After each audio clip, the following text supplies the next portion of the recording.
decided to send this video out at Christmas time so that you could do 12 days of Christmas yoga. And you can do that anytime. Gather around your family and friends. I'm doing this in my Christmas pajamas from a few years ago because I know that a lot of you also do that tradition. So when I get up on Christmas morning, and you can do the same thing if you like, you can do some 12 days of Christmas yoga with your family. So we're going to start out with 12. So 12 drummers drumming. We'll start out in chair pose. So bring your arms up over your head and then just sit back like you're sitting in a chair. And your weight is in your heels, so you should be able to lift your toes up off the ground. So you can be up in a pretty high chair if you like, or you can squat down. Then to make the drum, then you're going to pick up your left leg and bring that ankle to your knee, whoops, and then sit back down in that chair. So your drum is not up here, your drum is right here. So this is 12 drummers drumming. And notice you can come down in that squat pretty far, or you can stay up high. And then remember to also do your drumming on the other side. This is a great exercise for your quads and for your glutes. So drum that drum. Okay, then 11, Piper's piping. We're gonna go from that into star pose. So just unbind that leg, bring it out to the side. Arms come up for star pose. But we're Piper's piping. So hold on to your pipes and then pipe this way. And 11 Piper's piping also needs to be done on the other side. So come into star pose on this side and then bring your pipes to your mouth. Then Lord's a leaping is going to be half monkey God. So step back with that left leg and then come down into a low lunge. So half monkey God is a legend about a monkey that was trying to jump over a mountain. So this forward leg was leaping over the mountain. Half monkey God is bringing your hips back, and it's an awesome hamstring stretch. So then you just draw your hips back as much as you like, and that feels really good. What's full monkey God? Full monkey God is the full leap. So if you want to try that, then just keep your hands here and slide that leg forward, and maybe you'll get close to the splits, or maybe you're able to go all the way down into the splits. Either way, this is a Lord of leaping. And remember to do that also on the other side. Then the next one is 9 ladies dancing. Stand back up, bring your left hand out so the palm faces out, and then bring that to the inside of your foot.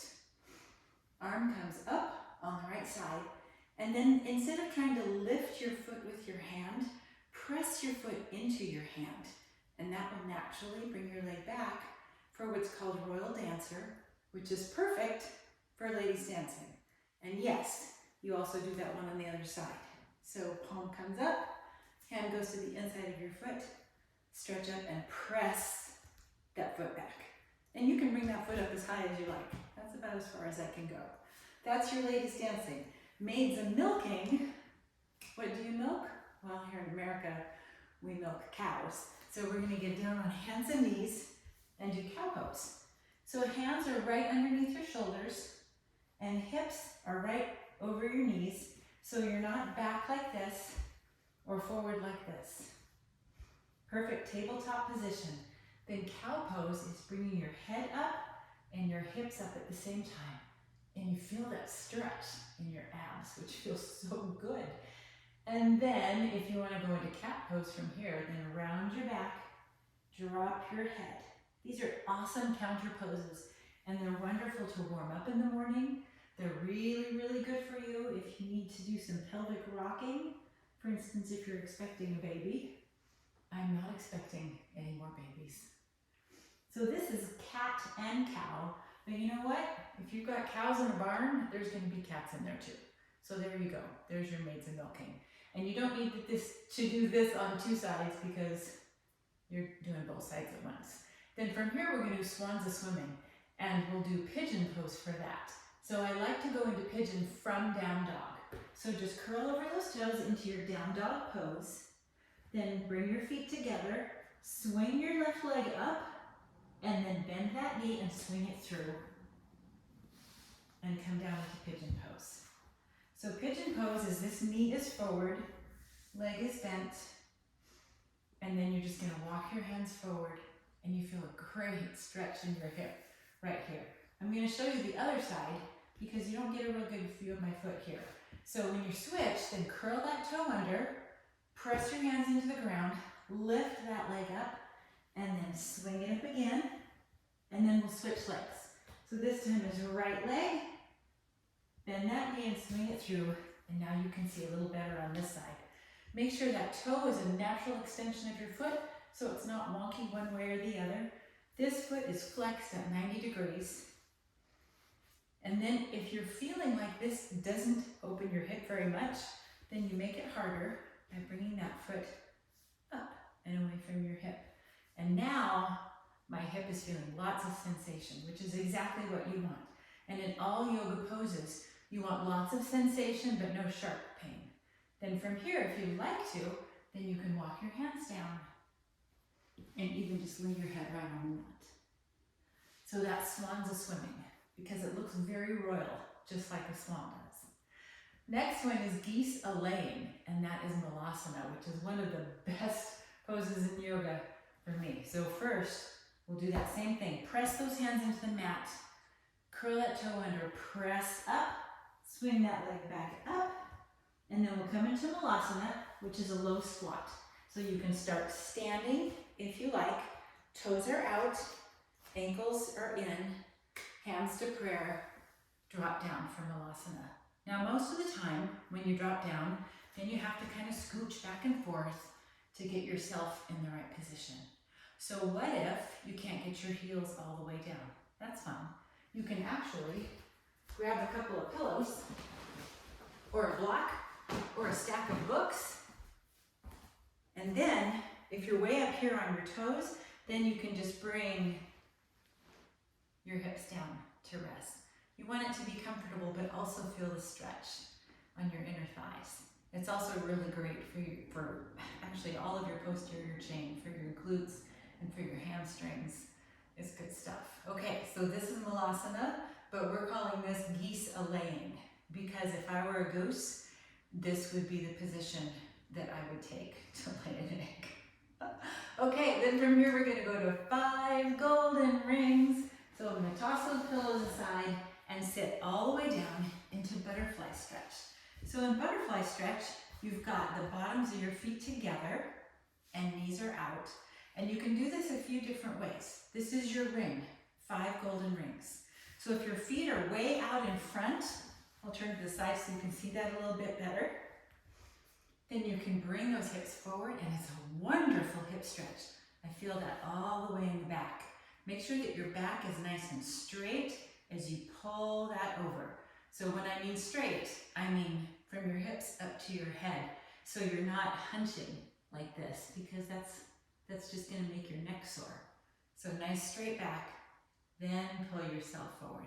If you wanna make it more of an inner thigh stretch, then bring your feet in closer. Grab those toes, and then just pull your knees down toward the ground. And you might only be able to pull them down about an inch, or you might be able to bring them down and rest on the ground. It doesn't matter. You're doing it right as long as you're breathing and you're feeling sensation in your body. So good job. Okay, so that was 5 gold rings in butterfly stretch. Then 4 calling birds, we're gonna do bird dog. So come back on your hands and knees, just like we were gonna do cat cow, but this time you're gonna stretch your right arm out, straight in front of you, and left leg is straight back. And ideally, you don't move your hips back and forth. That's the hard part. Then bring that hand down and that foot down. See if my back moved at all. Then left hand out, right leg out, and I should still be in perfect alignment. So that's for 4 calling birds. So do at least 4 bird dogs. Make sure you go back and forth on that one. 3 French hens, we're gonna come into chair again. So stand back up. You can do chair with feet together or feet apart. I'm gonna do feet apart. So reaching up and sit down in your chair. And remember, you can come up high or you can be really low. And then you need some wings if you're a French hen. So tuck your wings in and then you can flap around if you like. And say something in French. I know no French at all. So French people, send me a text. Tell me what I should be saying in this. The longer you hold chair, the more sensation you're gonna have, and you're gonna love that. It's gonna be so good. Okay, so turtle doves, 2 turtle doves. We're gonna make those eagle doves. So stand up for eagle, and this one you do need to do on both sides. So we'll start on the right side. Right leg, cross over. And if you like, you can tuck that toe around so you're actually crossing twice. If that doesn't work for you, just go with crossing your legs and you're good. Then since right leg is on top, we're gonna bring left arm underneath. So as you bring your arms together, left arm under, and then same thing as with your legs. If you can cross twice, great. If not, you're still good. So this is gonna be our turtle doves, and you can stay right here. There's a lot of sensation in that standing leg. Or if you want to increase that, then you can sink down into your turtle dove nest. Holy cow. And then remember, we have to do that on both sides. So left leg crosses over. Tuck that toe around if you like. If that doesn't work for you, that's okay. Left leg is on top, so right arm comes underneath. Cross again. Bring those elbows up. You get a nice little stretch in the shoulders here. And then if you want to challenge yourself, then sink down into that turtle dove nest. Hold. This is a really hard balance pose. You don't have to come down. You can stay right up here and just practice the balance pose.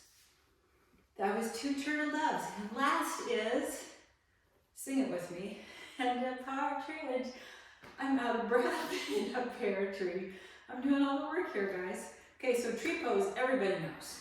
Start out with toe on the floor, heel on your ankle. That's the most basic and foundational tree. But if you like, you can pick that foot up and put it on your lower leg, which means not on your knee. So below the knee, right there. And if that's feeling pretty easy for you, then bring it above the knee, not on the knee.